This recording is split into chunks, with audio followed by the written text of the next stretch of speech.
I've always been entrepreneurial. I've always liked. In my head, there's been absolutely no doubt I would run my own business at some point from a young kid. But also my risk appetite.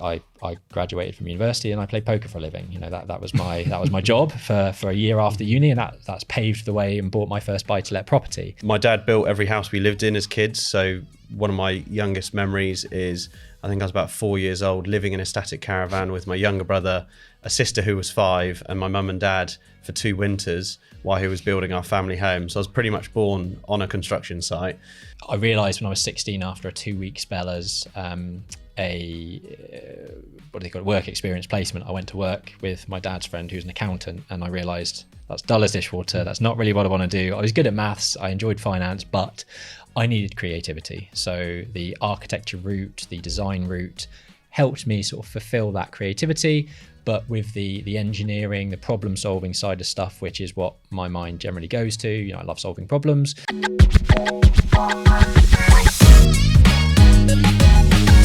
Welcome to the Property Funder podcast. I am joined by the dynamic duo from XP Property. If you don't know who they are, I'm going to give you a quick intro now. XP Property are an award-winning property development company. They are a couple of serial entrepreneurs, Ben and Jack, focusing on adding value at every step of the development cycle. They focus on maximizing returns for their investors with a de-risking strategy that has helped them win Property Deal of the Year 2022 and become figureheads for property expertise within the industry. Right, we'll start with Ben, no particular order. So Ben is a development director. He's responsible for the design and delivery of XP's projects, ensuring their schemes are designed and built out successfully on time and on budget. Ben spent 12 years in the construction industry working for architects, structural engineers, and as a technical manager for the Barclay Group, and brings technical prowess that lives for detail. His project experience ranges from 50k refurbs to £1 billion mixed-use schemes in London and the home counties. He's also the owner of an award-winning design-led architecture design studio in London, Aura Architecture and Interiors, and utilises his team and extended network of design professionals to get the most value out of all XP projects. Alongside business partner Jack, Ben also recently founded XP Surveys, an industry disrupting measured survey, topographical, 3D and drone surveying business. Then we'll move on to Jack. Jack is the Land and Acquisitions Director. Jack is responsible for finding, structuring and de-risking deals and has to date raised £14 million in equity, £41 million in debt across his projects. Born into property, Jack started early on in building sites and developed and flipped properties, later graduating with a business and marketing degree from Oxford Brookes University, and project managed a 70,000 square foot commercial office fit out for Yoox Net-a-Porter. In recent years, Jack has built an ecosystem of award-winning and thriving property-related businesses across London and home counties, alongside business partner Ben, XP Property, SME Property Developers, XP Surveys, and Central Suites. Jack's role as CEO in Oparo Social helped the business and its partners build a 20 million portfolio of supported housing stock consisting of 114 beds across 14 assets in South London between 2020 and 2023. Wow. Jack and Ben, great to have you on the show. We've known each other for a little while. We're doing a little business together as well, which is great. But it's a delight to have you here as well. Maybe let's start with you, Ben. Yep. How did you get into property architecture? What was the inspiration? Yeah, so I think from a young age, I've loved building stuff. Simple as that. Puzzles, Lego from a kid. Absolutely loved that side of stuff. Also love finance, maths, accounting. I've always been in that sort of space, maths, product design, physics. Those are the types of A levels that I did. But I think I realised when I was 16, after a 2-week spell as work experience placement, I went to work with my dad's friend who's an accountant, and I realised that's dull as dishwater. That's not really what I want to do. I was good at maths, I enjoyed finance, but I needed creativity. So the architecture route, the design route helped me sort of fulfill that creativity, but with the engineering, the problem solving side of stuff, which is what my mind generally goes to. I love solving problems. It allowed me to have both sets of the coin, basically. So my degree was in architectural engineering, so I'm not necessarily sort of a a registered sort of architect, chartered architect, and I'm not a registered structural engineer. I'm now a business owner, but my background has always been in that architectural and engineering space. So yeah, love being creative, but love building things at the same time. Oh, awesome. Yeah. And what about you, Jack? Like, so family were in property. What did that look like?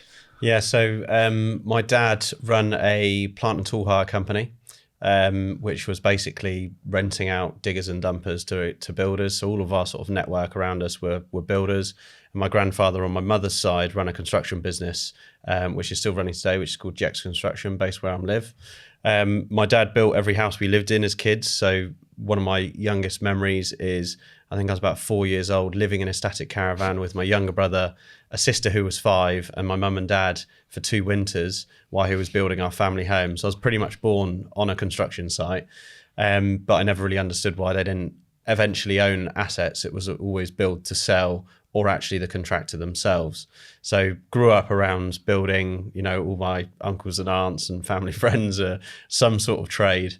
So very much immersed in like the non-theoretical side, which was obviously where Ben went through studying, to the very practical side. And then I went to university to business and marketing, but before then definitely had like trader mentality, but also quite an entrepreneurial spirit. I love buying and selling things. Creating a market space for things was definitely my sort of gift of the gab. And then went on to do that in property, which is acquiring the sites that we now build out. Yeah, that's it's clearly in the blood, right? So you've got that. I mean, Ben, you obviously had your immersion in it, presumably a bit less of a family connection, but I think it's one of these things that you get drawn to. Tell us a story about how you guys kind of got together, because you're not from the same parts. You're obviously both from Southeast England, but not the same parts of the world. How did you guys get together? How did the sort of the partnership start? Yeah. So I mean, I was sort of working for the Berkeley Group at the time. I felt like I had done enough in the industry for someone else. I was always finding myself at lunchtime on Rightmove looking at opportunities, properties to purchase, to do up, whatever. And at that time found a property development to build myself, which I project managed an evening and a weekend, but fundamentally knew I had to quit. So I built that property development, I refinanced and basically handed my notice the next day. But before I left, I joined a property education platform. That basically is where I met Jack. It was a 12-month kind of VIP program where you have a mentor every month and there's education along the way. And we had the same mentor, basically. So within that session, those early sessions, our mentor got to know both of us. And then within sort of month 2 or 3, it was like, you and Jack are kind of operating in the same space. I think you'd get on really well. Why don't you have a chat? And that's kind of where it snowballed from, really. We met up for a coffee. I was doing a development in Reading at the time. Obviously, Jack's in Henley, so he's 15 minutes down the road. And then we started looking at opportunities together, and it snowballed from there. Yeah. And so what was the spark for you, Jack, to sort of go off and do your own thing? Because I guess although you've got it in the blood, you were still ultimately working for the man, as it were. Yeah. So I come from a very, what I would call old school, small development outfit firm, mentality. So I was finished university and I quit an office job, because I was like, I actually want to move back into property. Had saved up a little bit of a war chest, and I went to work with a family friend of ours who was an all tradie who'd buy a site in cash. Banks wouldn't be involved. He'll build it out and he would sell it, and he'll be one project at a time, one year at a time. And in between, while he's waiting to sell or acquire something new, he'd do client work. So I basically just swung into exactly what he was doing. The difference being is when we did a few flips, so we were buying houses, renovating them and selling them all in cash, no real prowess in planning. The only people that we got involved were really a structural engineer, electrician and a plumber, and everything else was done by us. And it was good money. It was a very simple life. You finish work at 3:30 because it often got dark at that time. And that was pretty much it. And my sort of ambition was, I said to him at the end of one specific project, I was like, I want to do 5 of these a year, step off the tools and manage 5 while we're doing 5. And he was like, not really at the right time of my life to be doing that, because he was approaching 60. So at that point, I decided to go out, educate myself, start learning about buy-to-lets, HMOs, commercial, mixed use, shops and uppers, PD, and understanding a lot more about how that development company would grow to obviously the way it is now. And then when Ben and I met, there was a lot of gaps in my skills around the planning and actual construction that's not just turning up on site, making sure you got the materials for the day and building what you need to build. And I kind of feel Ben and I struck lucky with like opposing skill sets, because that was really came true quite quickly. Like I'm definitely more sort of sales focused and love building a process in acquiring stuff. And Ben's definitely more technical to help the complicated schemes be delivered, which is obviously the experience he had for the previous work that he did before we set up.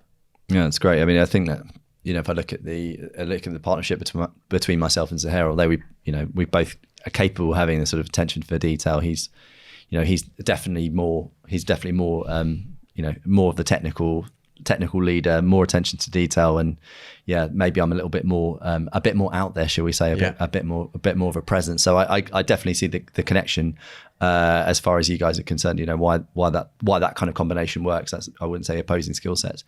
Do you think a lot of these property mentorship training courses get a bad name? I don't have a personal view on it, because I mean, although you hear the bad stories, I've never been through that journey, because I suppose my own experience is maybe a bit of arrogance if I don't feel like I need it. But what do you have to say to that, to anyone who sort of is a bit skeptical about going on some sort of mentoring or training course? Because obviously some of them can cost a lot of money. I think you got to be really careful, with some of the people out there touting the education, and really understand, what are they really good at marketing, or is there actually some nous behind them, and if they do they have the experience in the property industry that they're saying they've got? And a lot of them don't. They are just very, very good at shouting loud and using PPC advertising to get in people's faces. The one that we went on, I mean, they're still around. They're still one of the biggest players in the UK, and it sort of served a purpose at the time. I was jumping ship from commercial life with the Berkeley Group, and wanted to. I knew going into the education space, that I probably knew more from a technical perspective. I know how to build stuff. I know how to go through the planning process. All of that is like second nature to me. What I didn't know is all the creative ways of buying things, lease options and delayed completions, and all of those sorts of things were the things that I wanted to learn about. Yeah. So I knew that I had to surround myself with people doing that, and those educational platforms were kind of good at the time. It immersed me into a community of like-minded people that were doing similar things. A lot of those people, probably tire kickers that perhaps still probably haven't bought a property in 8 years' time. But there was still a lot of good people within the mix. The mentorship was useful. But what came out of it, I guess, is the networks and the partnerships that have sort of blossomed since then. So I think if you're looking for just, a community to be part of, with the foundational knowledge that you need to kind of get out into the space, then they can be good. Does it probably lacks substance in terms of detail, a lot of them, but that's all stuff that you need to be doing your own research and learning going forward. So it serves a purpose. I was just going to add, I always say because I was of the view that I was like, anything I learn, even if I can consume it, I don't have to adopt it. So my way of learning was just try everything, learn everything, be in every room. And you do get into bad rooms where they got a sales process where you got to run to the back of the room because there's limited spaces, and you do have to be careful to not get sucked into that trap. And like Ben said, I always say to anyone going in the properties, because there's technical experience, like if you went and did a degree as a quantity surveyor, and then there's business experience, which there's a lot more comprehensive courses and places to go for business coaching. And then there's the in-between, which is I call like the Wild West, the property education. And all I would say is make sure if you're learning from someone that they're earning more money in what they're teaching than training. Because often developers are out there and training, and they might be on, I know some trainers that are on 7 figures, a year that won't be earning that in their property portfolio or what they're doing in development space. So you definitely have to learn from people that are currently active, and it's changing. You can't learn from someone that was doing it actively 30 years ago because the landscape has completely changed. Yeah, I think you need to take everything with a pinch of salt on those things. Yeah. You have to do your own research behind what's being said, and if you can do that and you can surround yourself with the right people, then you have every chance of success. Yeah. Okay. Well, that's really good advice, and definitely what you're saying. That I think there are definitely trainers who are making more money from training than they are from property, and I think that's they're probably not the people you want to be learning from. But I also there's also part of me that thinks it's a little bit curious that people even going and sharing. If you're so good at property and what you're doing, why would you? There's also an element of why are you going to give your secrets away? Yeah. I mean, we're always really open. Like we run our own podcast. We have for the last two years, where we share a lot of stuff for free, to be honest. And people get huge value in listening to the trials and tribulations of what we go through from a business ownership and a property development perspective every week. And there's a lot of stuff that we give away for free that you probably pay a lot of money for, but we just feel like it's such a difficult industry to be in. That people need as much help as they can, because it's tough. It's really tough. So we like to share a lot of stuff that we're learning. I guess there's that element of that element. If you spend money on training, on training and mentorship, you sort of have that sort of there's a bit of sunk cost bias that goes into that, right? Whereas with no disrespect, right? Someone watching this podcast or your podcast, they can take it or leave it, and it's kind of zero cost to them, right? So I mean, YouTube's great. I mean, you can get a lot of the information you need from YouTube now, from free resources, and that was difficult to find when we started, because YouTube wasn't as prevalent, or people sharing what they need to share. It's definitely, I always say to people, go out there and learn what you can for free, because then you're going to go in more open-eyed to spending money on something paid than if you haven't watched all their YouTube videos. Yeah, because I guess you can if you see something in a training course that you think is wrong, you can call it out, right? Because you're like, well, what about this? What about this? Yeah.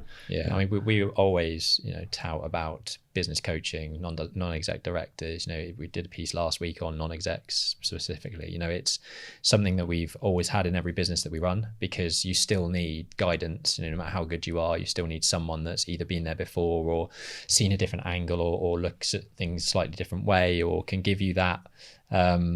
We're optimists, fundamentally. We need somebody with a more critical eye that can say, but what is the worst case scenario that could happen here? Have you taken that into consideration? What are the risks?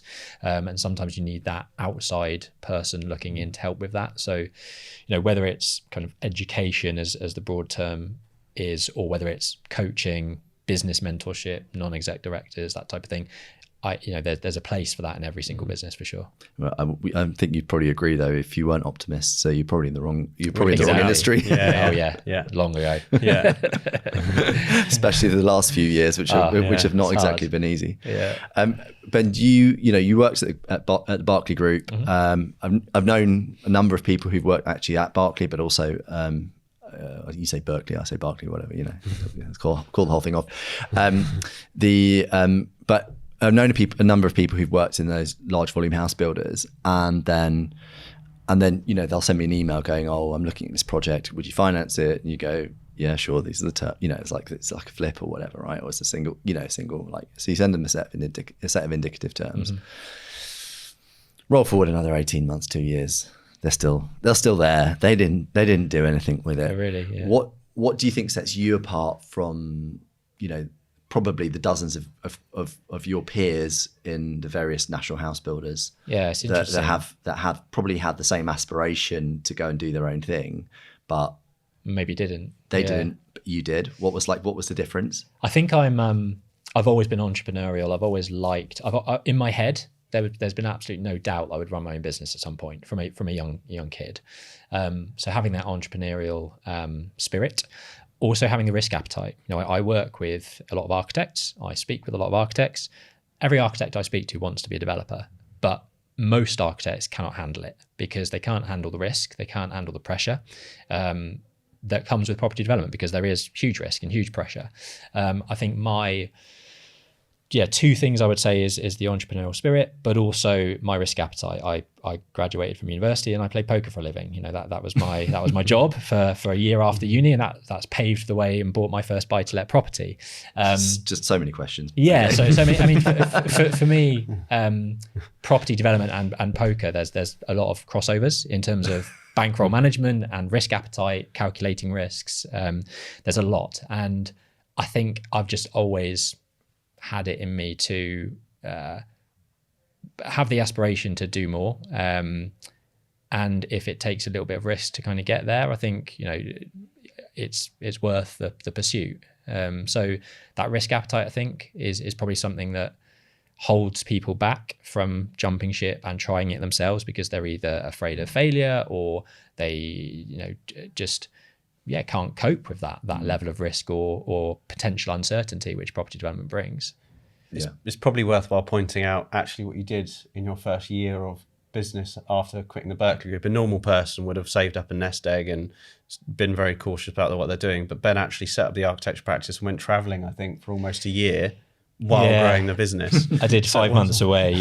I quit the Berkeley Group in May 17, and then in October 17 I'd hired a business assistant and a part 2 architect to run the architecture business on the ground, and then went traveling for 5 months around the world. So I was managing the business from overseas. So when COVID hit for me, I was like, well, this is old Pat. I've been doing video calls with clients for 5 years, but yeah, there's never a good time to do anything, and my mentality is, if that's what you want to do, you make it work.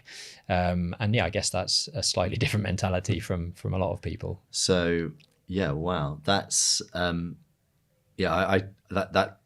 maybe my tiny mind just can't comprehend that you'd set up create a business, and then you'd hire a couple of people and go, bye. See you later. I mean, it was, the business didn't grow as such, it was like maintaining the projects that we've got going.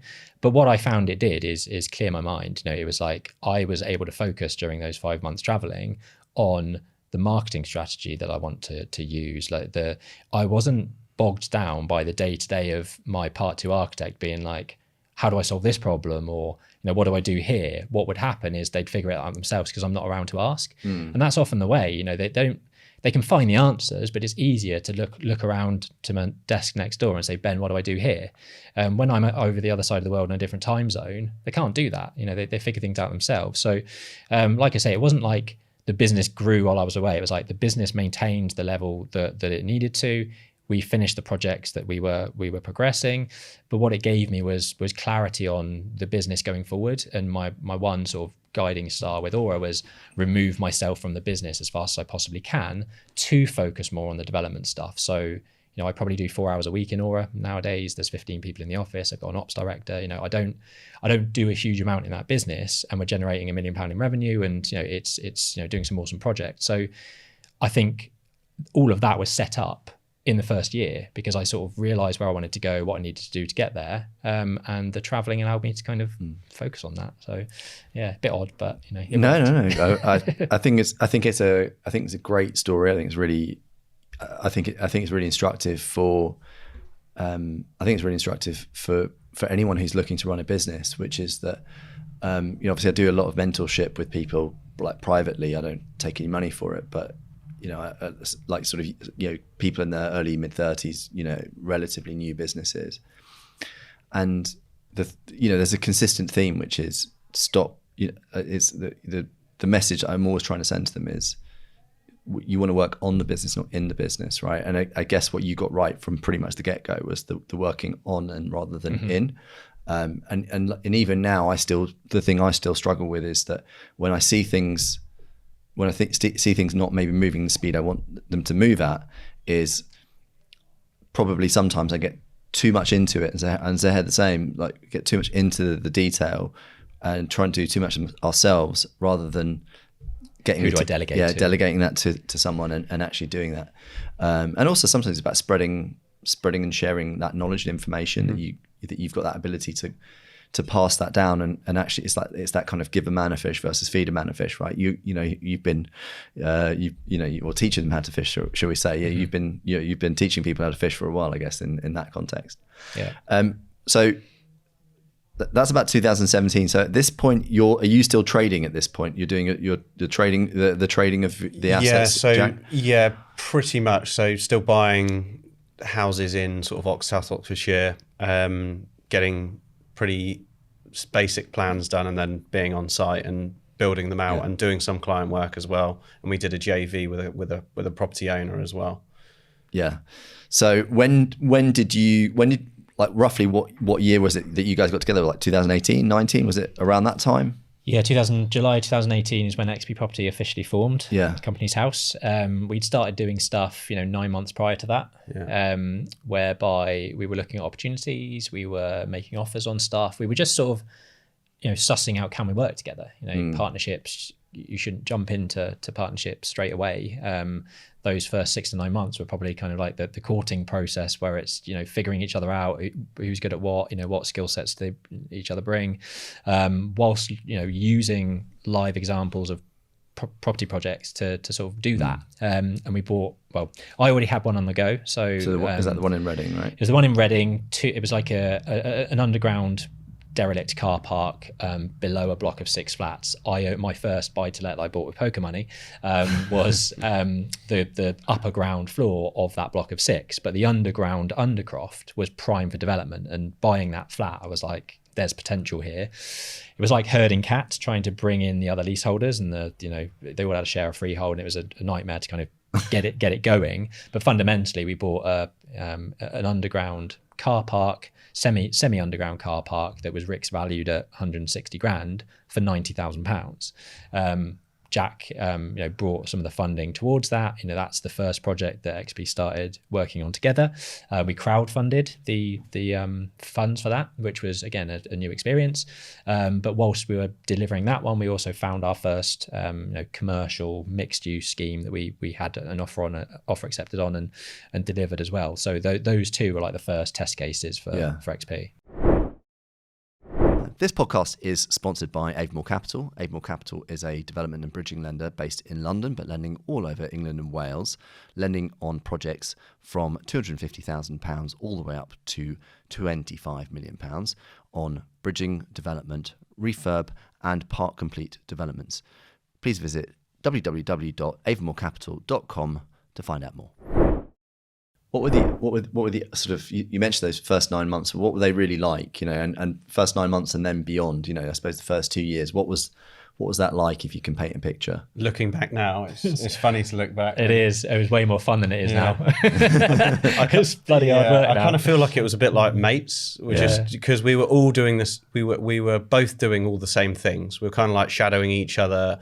I'd sort of dive in on negotiation patter, and then, it would come through to a bit of design, and Ben would step in and be like, okay, this is my part.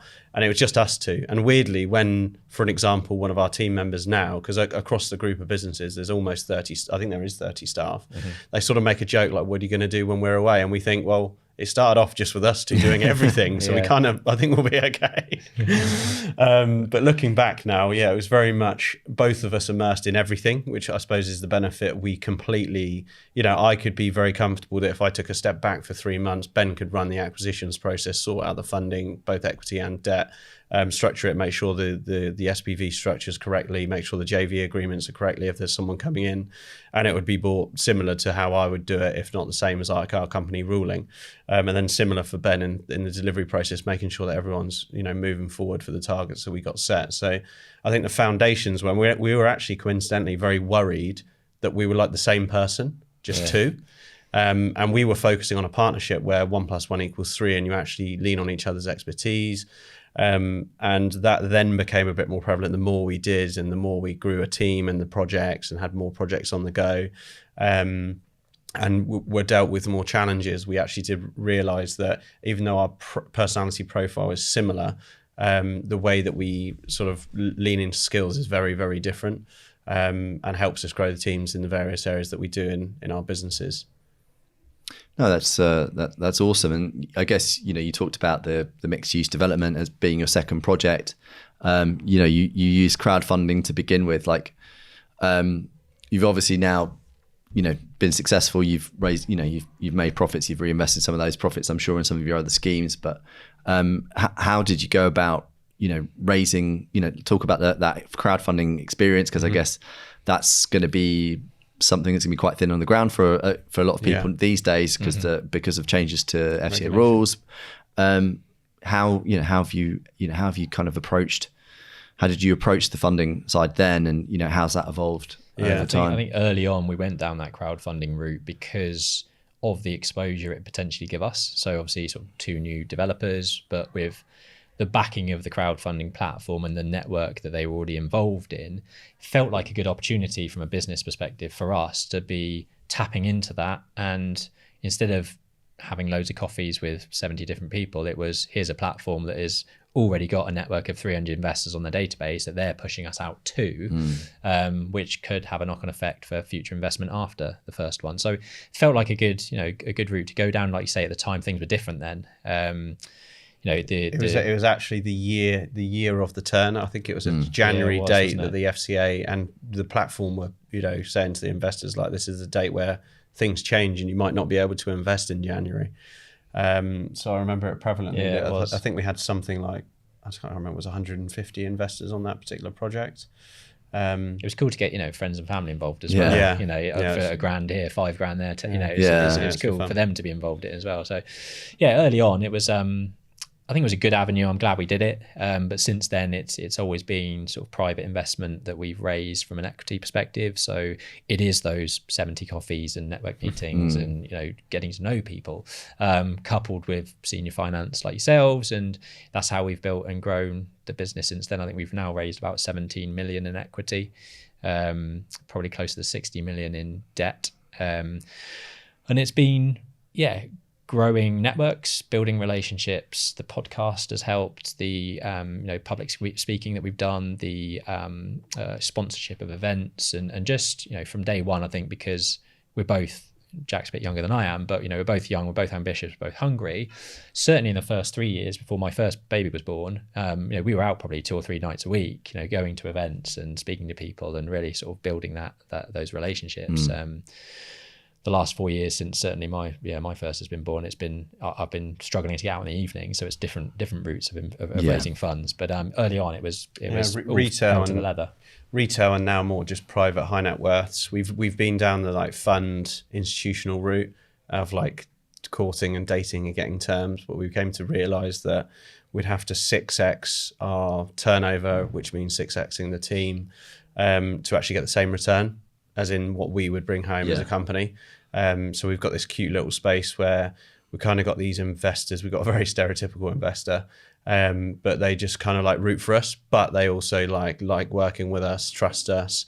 And where every deal that we've had to do, we've had to be super creative. We haven't really had a solution lined out for everything, whether it was capital raising, delivery, whatever it may be. So we've had to learn and be creative to get to where we are today. And I think that's trained us to take every project and try and create the value, as you said on the intro, like every stage. Like we're trying to, Colney Hatch Lane, for an example, that we did with Avamore, we agreed a £200,000 vendor finance loan at 0% with the person that sold it to us. And that's an example of like adding a bit of value just in the purchase process, whereas normally we could have just paid the extra 200 grand and that would have been, unfortunately, being a cost of Avamore or our own equity, which then removes the annualized return for the investor down a little bit. Yeah. I mean, I think we'll, maybe in the second part we can we'll talk about maybe the market and sure. maybe we probably have to be frankly you have to be a bit more nimble in terms of how you structure deals, right, to make them work. Just speaking about the investor side, how do you when you guys were pretty early on in the piece, you'd had the first kind of success, crowdfunded. How do you you're still relatively wet behind the ears. How do you go and see Bob from the golf club and get the £250,000 or £500,000 out of him that will sit behind the bank or the senior finance? How do you convince them when you're still? I mean, I know you've done 3 of your own private projects, but they're still pretty skeptical, right? What is it you're saying to them that gets them on board? Yeah. What are the do's and the don'ts, do you think, in your mind? Yeah, so it's it's we have a lot of people that come to us and be like, how did you grow your business as you did? And the fundamentals, our key thing is capital raising to do those deals.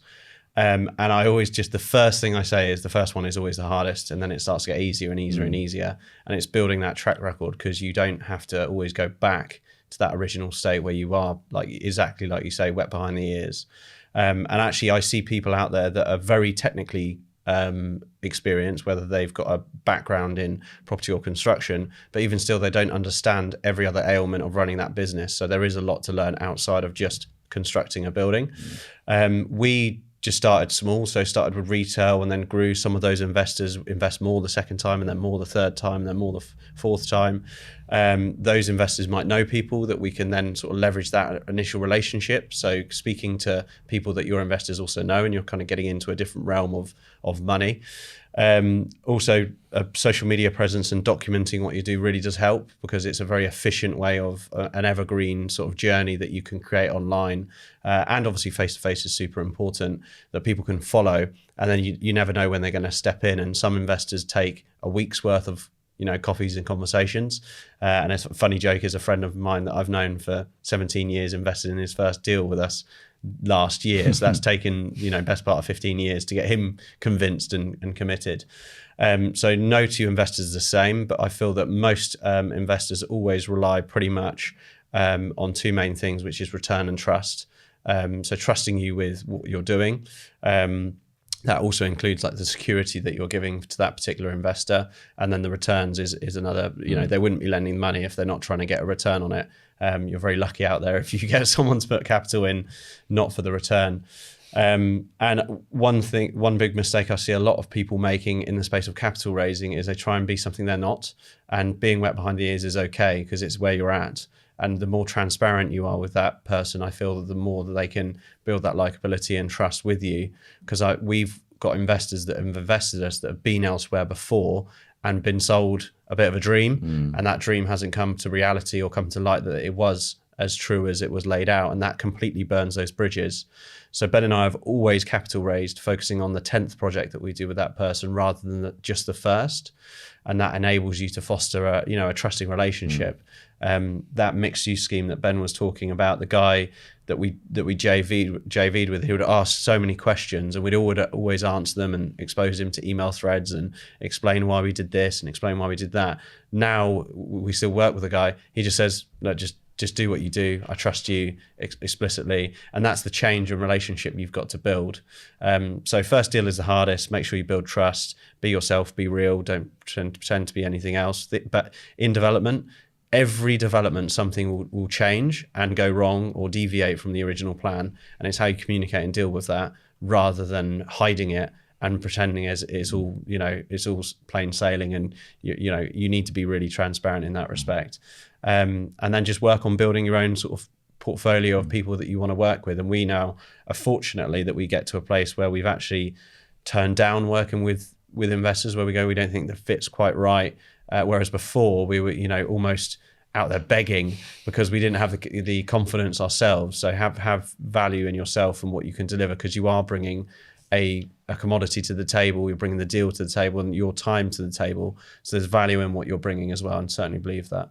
I actually think it's quite interesting that it's hard to believe that when if you rewind the clock 10 years ago or 8 years ago or whatever it is, right, that there'd come a point where you'd actively not pursue a capital markets relationship because it doesn't necessarily add anything to what you're doing. Either it doesn't add anything to what you're doing, or as you say, it's they're potentially someone that's just not going to be naturally aligned with you and what you're doing. And whilst it's hard to believe, you actually, when we see it on a different scale to you guys, obviously, but it's still a factor. It's still something that it's an ever present in what we do. But you wouldn't have believed. You'd bite if you were being offered 100 million quid or whatever, 100 million quid funding line. Not 8 years ago, you'd bite someone's hand off for it. Yeah.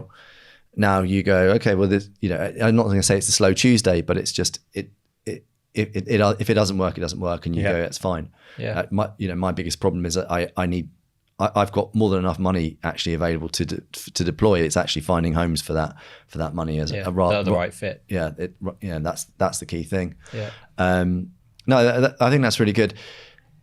Presumably, it's a tough market. It's a tough market environment.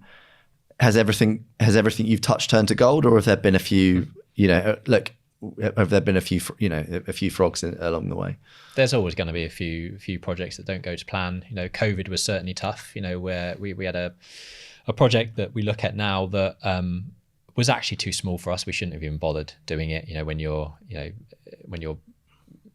When you've got an overhead of whatever it is, 30 grand a month, a scheme that even in its best case situation might be 100 grand, you're covering 3 grand, 3 months worth of overheads.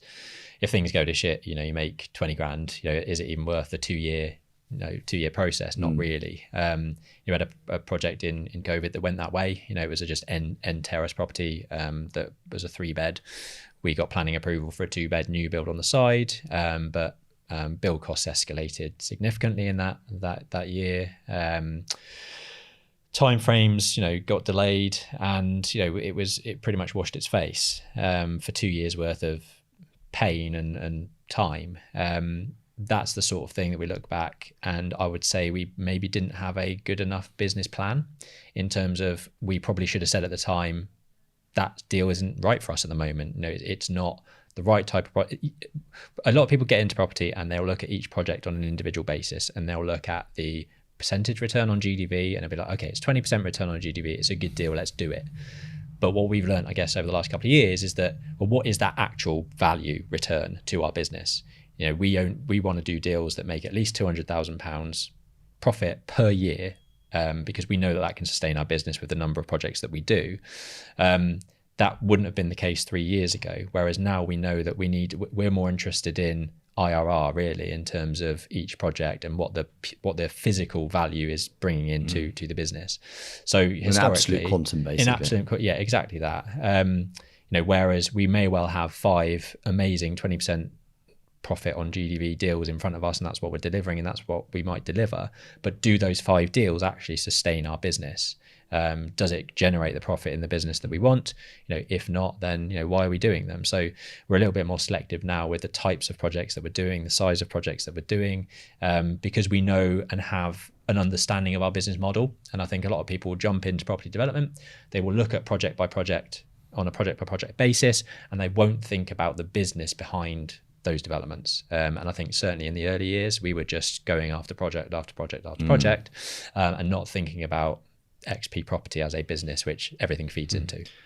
Yeah, I was just going to add, so across the board, I think we've bought over 82 houses and developments in just under 8 years across the businesses that we've been training in, and all of them we've brought in investors if we had to brought the investors in if we had to bring them in or self-fund it, and paid them back. So what Ben's getting at is the deals that haven't touched the gold have cost us money as a business. They've made a profit, the project's made a profit, but it's meant that our project manager's hourly rate has outweighed the cost of actually delivering that scheme. And that was kind of like it's difficult in that position. We kind of, because we grew quite quickly, we had all this legacy stuff, which was little projects that our project manager's delivering a £2.5 million build and a 60k build. And it's kind of like, where does he's spending equal time on each site. So it was definitely growth pains that we had. But now I kind of feel like we've got that in our sights for acquiring stuff, and we're almost getting rid of all of the legacy stuff that we've been building out, because it's sometimes more profitable to build something out than just sell it for the planning gain as well. So you get in this trap where you're like, well, we've got the capabilities to deliver it and there's profit in it. So yeah, definitely a learning curve of growth.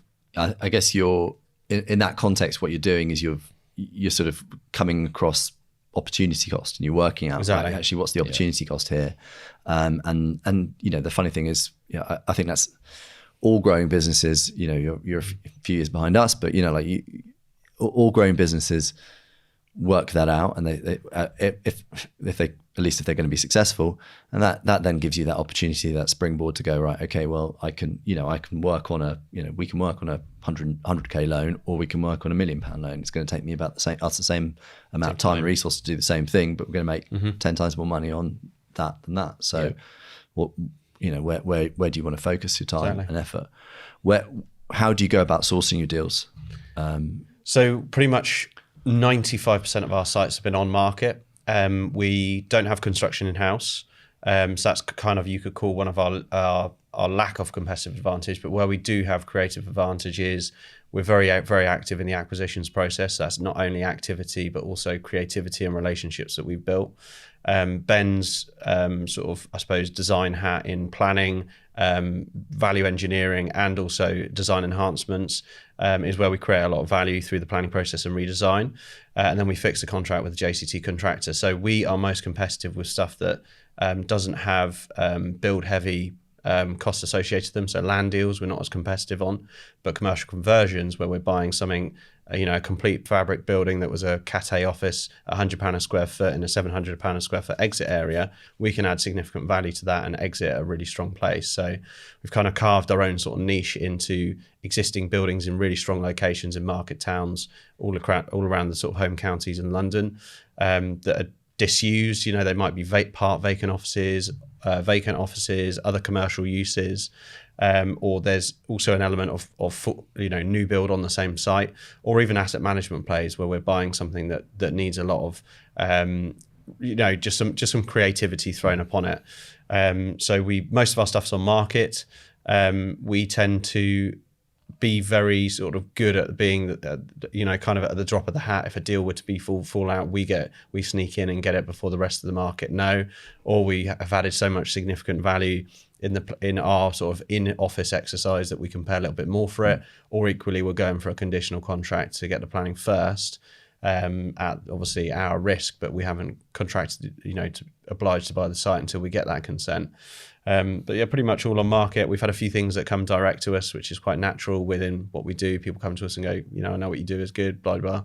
But yeah, we're typically on market stuff, which is kind of against the grain because a lot of developers focus purely on, land plots and off market and taking it through the planning process. But we like existing buildings because the replacement value of it, we're paying like a third of what it would cost to replace that building and put it up where it is. We're repurposing a lot of those buildings because then we can dive in there, create the value we need to, fix the contract, find another. Yeah. And what's, you're obviously talking about 60k construction projects, 2.5 million construction projects. What's the sort of target GDV now for the deals that you're looking at going forwards? So when my commercial agent friends watch this and they're going, oh, I don't know those guys. I could do with some new clients. We pay fees. Yeah. So most of our stock, big sort of development stock, we're building to sell at the moment. We just don't think interest rates are there to hold a lot of stock. We typically like sites that are sort of between 3 and 12 million GDV. A lot of our sites we've bought and they've started at like 3 million GDV, and then we've added significant value, planning in the car park, re-geared some leases, PD conversion to flats. So sort of that's our kind of sweet spot. We will also buy slightly smaller stuff to keep in the portfolios, like cluster HMOs or HMOs in our developments. We also adapt some of our developments to maintain HMOs within our developments at the moment. So we kind of look at anything. We don't have a fixed criteria that it's got to be a PD scheme. We actually wouldn't mind something that was part PD, part commercial, part new build resi. We're very flexible in that capacity, but that's kind of our sweet spot. So at the moment we're delivering just over £32 million worth of stock across 5 sites. So we're right within our realm of sweet spot. I think that is a really key point in terms of the type of thing that we get sent or we build out. We have a very holistic understanding of property development and investment. Like we don't shy away from mixed use assets. We buy commercial assets, we buy land, we buy because we understand it all. So we can use the different pieces in our arsenal in terms of bringing a whole deal together, rather than, the types of people that do come off some of the educational platforms where all they know is commercial conversion. All they want to do is take an office, convert it to resi. We've had great success where we have re-geared leases, pushed tenants down to one end of the building, re-geared the lease on a 15-year lease. That's valued up at half what we bought the whole site for, but they're only occupying 25% of the space. We understand how to play all those different games. So I think that's definitely an advantage that we have over other people. The second deal that we mentioned earlier, the mixed use scheme, that had everything. It was an part office, part resi. We extended the office, we extended the resi, we converted the office. It had literally learned so much in that second deal that nothing really sort of scares us anymore, you know, whether it's mixed use, commercial or resi. Yeah, I guess as the deals get bigger, the amounts of cash you need to raise get bigger, right? So yeah, that's the main thing. Yeah, I was just going to say we've actually found the slightly big deals are less risky for us. I'm not saying that's for everyone, but where Ben's adding, 8% margin in net saleable area from the gross internal area from when we took the site on, when we've got a professional fee we didn't expect and it's 10 grand, if that's a 7 million GDV against a 3 million GDV, it swallows more of the margin. So the way that our sort of like high performance dynamic team are focused, we're definitely better off and more secure doing slightly bigger deals. Obviously, you've got the problem of capital raising to cater for those. And we've had to relearn about capital raising, because when you're dealing with, your mum's friend against someone that's very sophisticated, sold a business, no messing around, you do have to sort of re-engineer how you capital raise for those slightly bigger projects. But for us, they're certainly less risky, which is weird, because you would think, a lot of our family friends go like, that's such a big project to take on. And we're like, yeah, we've got so much more meat in this margin to either if things go really wrong or even go right. So yeah, we've definitely learned that over the years. Yeah. In terms of the not doing a self build, basically doing your own, basically using third party contractors. Yeah. Ironically, we as a development lender have a preference actually for developers who do self build, because we feel like that they're much more in the detail and they're much more in control of the process, speed, the costs, finish, etc. What was your decision making around not doing self build, especially considering Jack, you've definitely put a brick on a brick yourself, right? Historically, and obviously you've overseen construction projects, as the client.